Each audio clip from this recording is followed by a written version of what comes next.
I never meant for any of this to happen, I swear. It started so innocently. My sister, Sarah, had just given birth, and my mom asked me to help her out. I packed my bags, left my life behind, my business, my friends, everything, and moved across states to be there for her. It wasn't supposed to be forever. Just a few weeks. Help her settle into motherhood, make sure she had someone around. Sarah and I, we've always been close. The kind of sisters who finish each other's sentences, who share secrets, who laugh at things no one else gets.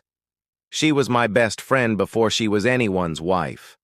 Her husband, James. I'd met him before at family events. Seemed nice, polite. My mom liked him. My dad approved. That's rare. He was the type of guy who always said the right thing. The type who smiled at everyone and made them feel seen. But when you live with someone, you see the cracks. You see the late-night arguments, the tension behind polite smiles, the way love turns into exhaustion. It started small. I'd hear them argue in their bedroom when they thought I was asleep. Words muffled by walls, something about how they hadn't been intimate since the baby was born. Sarah crying, James snapping, "It's been months, Sarah. You don't even look at me anymore." I hated hearing it. It made me feel like I was intruding. But then, things started to shift. James began spending more time around me, offering to help me carry groceries, sitting beside me while we watched TV. At first it felt harmless, two adults passing time. But then, there were looks. The kind that last a little too long.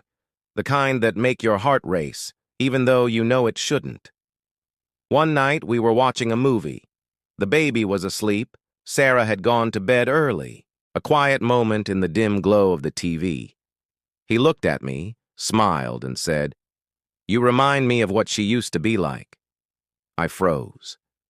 "What do you mean?" He sighed. "Before life got heavy. Before the baby. She used to laugh like you do. You make me feel like I can breathe again." That should have been my warning, my signal to walk away. But instead, I stayed. I laughed. We talked. Hours passed. It felt like connection, like someone finally saw me. The next morning, I told myself it was nothing, that I was overthinking. But the way he looked at me over breakfast said otherwise. And that night, it happened again. The movie, the couch, the silence, the looks, and then his hand brushed against mine. I didn't pull away. I should have. God, I should have. It didn't happen all at once. It was like falling asleep. Slowly, then all at once. We started talking every day, messaging even when he was at work. He'd say things like, "I wish I'd met you first." I knew it was wrong. I told myself to stop, but my heart didn't listen. And one night, when Sarah went to visit our mom with the baby, he came into my room. I won't pretend I resisted. I didn't. It felt wrong and right all at once, like breaking something precious but needing to see what's inside. That night became a habit, a dangerous, thrilling, heartbreaking habit. Weeks passed, and the guilt grew heavier. Every time I looked at Sarah, I wanted to scream. I wanted to tell her. But James would hold me and whisper, "Don't. She'll never forgive us. It'll ruin everything." I believed him. I let the secret rot inside me.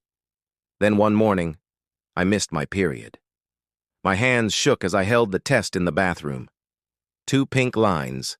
My world stopped. I told James. His face went pale. "We can't keep it," he said immediately. "You have to get rid of it." I cried, "It's our baby, James." He shook his head. "It'll destroy everything." But I couldn't. Something in me refused. For the first time, I didn't want to hide, so I told Sarah. I wish I could say I did it gently, but I didn't. I blurted it out in tears, shaking, apologizing, begging her to understand.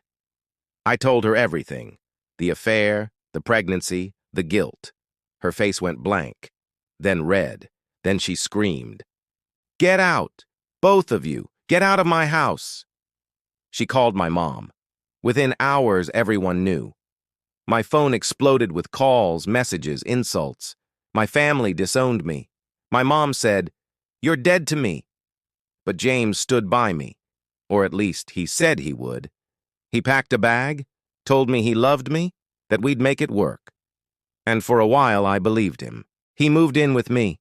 We talked about starting over. He said he wanted to be there for the baby. He promised to take care of us. I wanted to believe him so badly that I ignored the red flags, the way he avoided holding me, the way he disappeared for hours.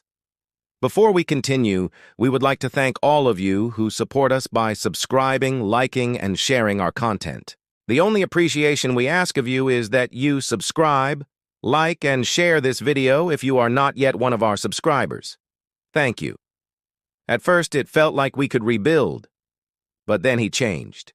He'd snap over small things, stop answering calls, stay out late. I told myself it was stress, but deep down I knew. One night I found messages on his phone. He was still talking to Sarah, begging her to forgive him. I confronted him. He didn't deny it. He just said, "I made a mistake." I screamed, "A mistake? I lost everything for you." He said nothing, just walked out. I sat there, pregnant, crying, realizing I'd burned my whole life for someone who didn't even look back. That night I decided I wouldn't beg anymore. I wouldn't cry for someone who had already left me long before walking out the door. But the hardest part wasn't losing him. It was losing Sarah. The silence between us was louder than any fight.